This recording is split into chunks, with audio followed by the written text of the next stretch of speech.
আসসালামু আলাইকুম। আশা করি সবাই ভালো আছেন। পবিত্র মাহে রমজান উপলক্ষে আল্লাহ রসুল সাল্লাল্লাহু সাল্লাম বলছেন, তোমরা যদি কেউ লাইলাতুল কদর পাও তাহলে তোমাদের কপাল অনেক ভালো। লাইলাতুল কদরে তোমরা এই দোয়াটা বেশি বেশি পাঠ করবে। আল্লাহুম্মা ইন্নাকা আফুউন তুহিব্বুল ওয়াফা ফাফু আন্নি।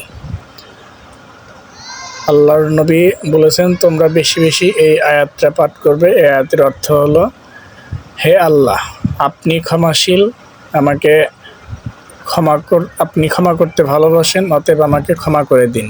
কত সুন্দর হাদিস! আল্লাহ নবী সাল্লাল্লাহু সাল্লাম সাহাবাদের শিখিয়ে গেছেন। আমরা যারা সবে কদর পাবো তারা সবাই এই দোয়াটি বেশি বেশি পাঠ করব, বেশির থেকে বেশি।